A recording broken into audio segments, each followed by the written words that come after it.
Assalamualaikum warahmatullahi wabarakatuh. Halo semuanya, gimana nih kabarnya? Semoga baik-baik aja ya. Dalam kesempatan kali ini, kami dari kelompok 2 kelas 12 MIPA 4 SMAN 1 Palimanan akan memaparkan hasil percobaan pertumbuhan dan perkembangan pada tanaman. Sebelum itu, izinkan saya memperkenalkan anggota dari kelompok 2 dulu ya.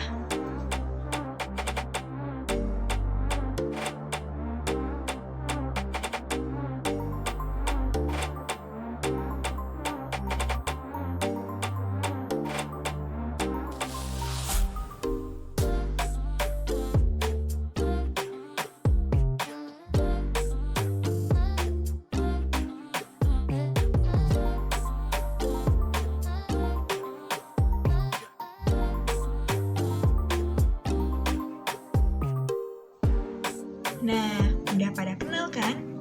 Sekarang, sebelum ke hasil percobaan, kita belajar dulu yuk ke materinya.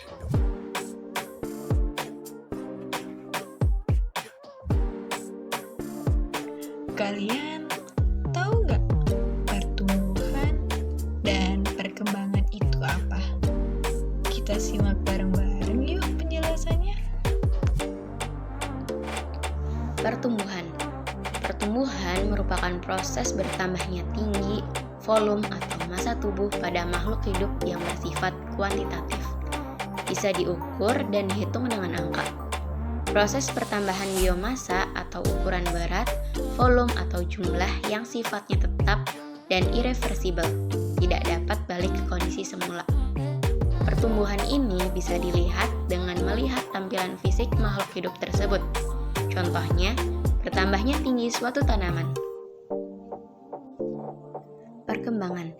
Perkembangan merupakan suatu proses diferensiasi, organogenesis, dan diakhiri dengan terbentuknya individu baru yang lebih lengkap dan lebih dewasa yang bersifat kualitatif.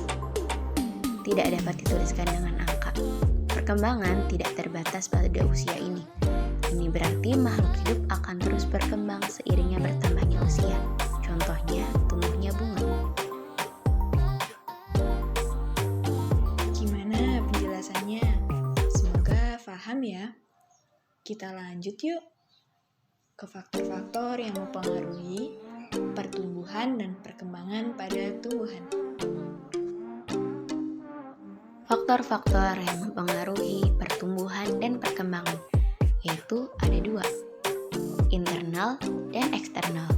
Internal meliputi faktor genetis dan fitohormon. Eksternal meliputi nutrisi, cahaya, suhu, kelembapan, dan areasi.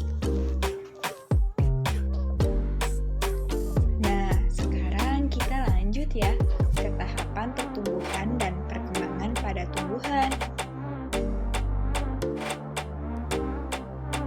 Secara umum, pertumbuhan dan perkembangan pada tumbuhan diawali untuk stadium zigot yang merupakan hasil pembuahan sel kelamin betina dengan jantan.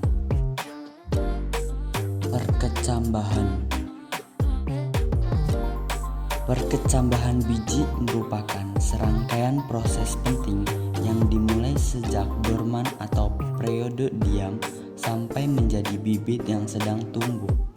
Perkecambahan ini meliputi peristiwa-peristiwa fisiologis dan morfologis sebagai berikut. Yang pertama, imbibisi dan absorpsi. Yang kedua, hidrasi jaringan. Yang ketiga, absorpsi oksigen. Yang keempat, pengaktifan enzim dan pencernaan. Yang kelima, transport molekul yang terhidrolisis ke sumbu embrio.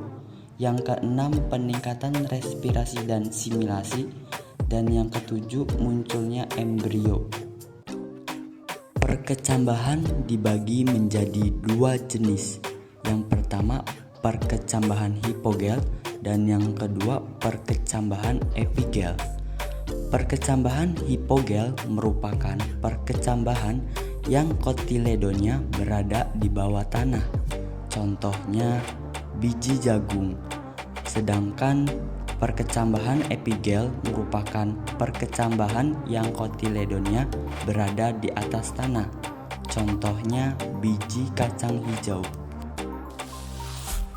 Buat materinya, kita cukupkan saja ya. Sekarang kita lanjut ke praktikum yuk. Pertama, kita siapkan dulu alat dan bahannya. Alatnya yaitu 6 buah gelas plastik dan juga alat ukur berupa penggaris. Sedangkan bahan-bahannya yaitu ada kapas, air, biji kacang hijau, dan biji jagung. Lalu, bagaimana prosedur kerjanya? Pertama-tama, setelah bahan dan alat disiapkan, kita masukkan kapas ke dalam gelas plastik. Setelah itu, kita basahkan kapas dengan air.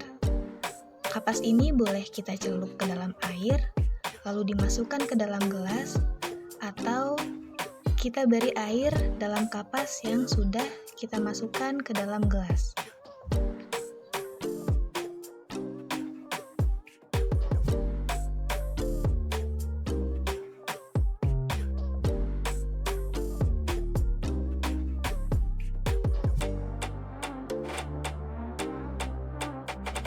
Setelah itu, kita masukkan masing-masing 5-6 biji kacang hijau ke dalam 3 gelas plastik. Dan masing-masing 5-6 juga biji jagung ke dalam 3 gelas plastik lainnya.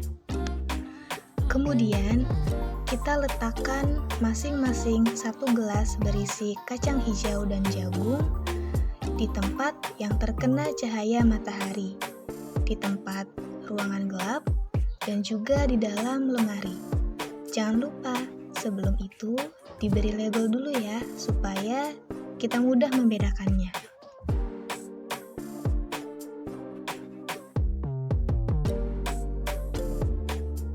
Selanjutnya, izinkan kami menunjukkan dokumentasi hasil percobaan pertumbuhan dan perkembangan pada tumbuhan yang telah kami lakukan selama 6 hari masa tanam.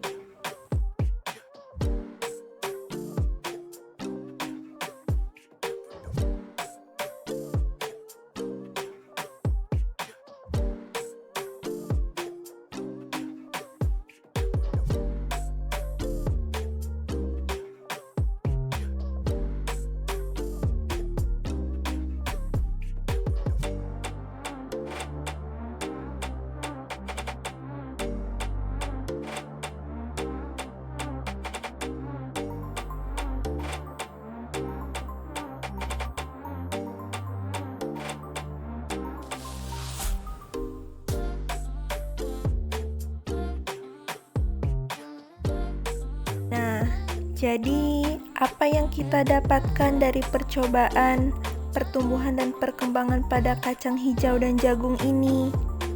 Kalau dilihat dari data dan hasil percobaan yang kita dapatkan, kita dapat menarik kesimpulannya. Intensitas cahaya yang diterima mempengaruhi pertumbuhan dan perkembangan kacang hijau dan jagung. Cahaya membuat kerja hormon auksin yang berperan dalam pertumbuhan tinggi tanaman menjadi terhambat. Tanaman kacang hijau yang terkena cahaya matahari tumbuh sangat lebat.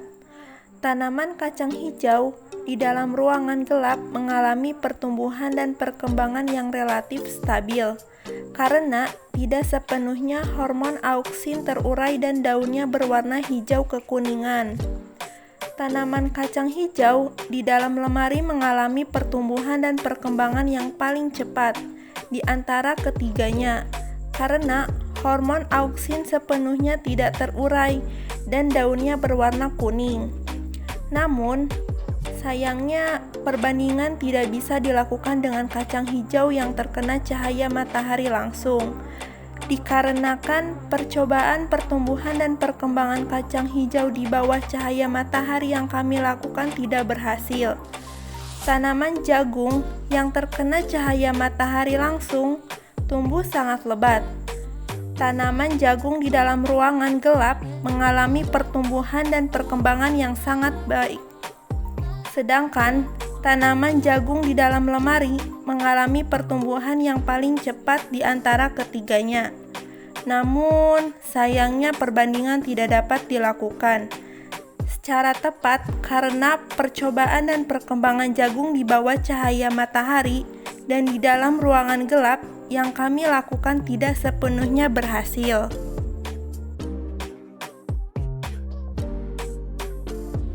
Sekian dulu ya pemaparan hasil praktikum dari kelompok kami. Semoga apa yang kami paparkan bermanfaat. Kami mohon maaf untuk segala kekurangan.